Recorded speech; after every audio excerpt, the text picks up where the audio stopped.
Chapter 3. Now the serpent was more subtle than any beast of the field which the Lord God had made. And he said unto the woman, Yea, hath God said, Ye shall not eat of every tree of the garden? And the woman said unto the serpent, We may eat of the fruit of the trees of the garden. But of the fruit of the tree which is in the midst of the garden, God hath said, Ye shall not eat of it, neither shall ye touch it, lest ye die. And the serpent said unto the woman, Ye shall not surely die.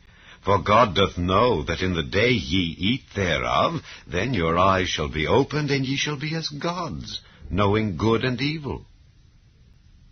And when the woman saw that the tree was good for food, and that it was pleasant to the eyes, and a tree to be desired to make one wise, she took of the fruit thereof, and did eat, and gave also unto her husband with her, and he did eat.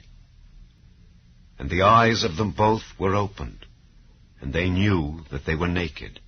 And they sewed fig leaves together, and made themselves aprons. And they heard the voice of the Lord God walking in the garden in the cool of the day. And Adam and his wife hid themselves from the presence of the Lord God amongst the trees of the garden. And the Lord God called unto Adam, and said unto him, Where art thou? And he said, I heard thy voice in the garden, and I was afraid, because I was naked, and I hid myself. And he said, Who told thee that thou wast naked? Hast thou eaten of the tree whereof I commanded thee that thou shouldest not eat?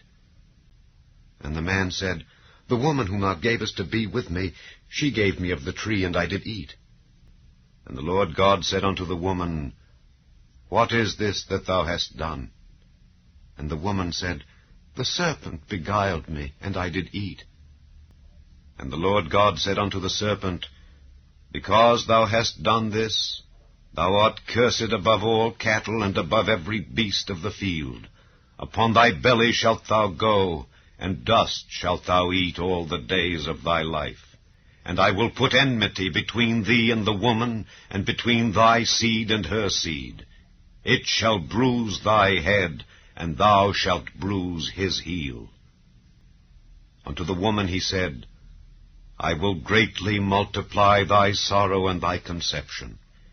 In sorrow thou shalt bring forth children, and thy desire shall be to thy husband, and he shall rule over thee.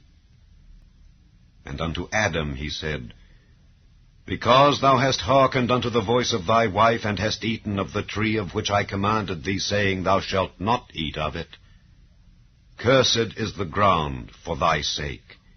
In sorrow shalt thou eat of it all the days of thy life. Thorns also and thistles shall it bring forth to thee, and thou shalt eat the herb of the field. In the sweat of thy face shalt thou eat bread, till thou return unto the ground. For out of it wast thou taken. For dust thou art, and unto dust shalt thou return. And Adam called his wife's name Eve, because she was the mother of all living. Unto Adam also and to his wife did the Lord God make coats of skins, and clothed them. And the Lord God said, Behold, the man is become as one of us, to know good and evil. And now, lest he put forth his hand, and take also of the tree of life, and eat, and live forever.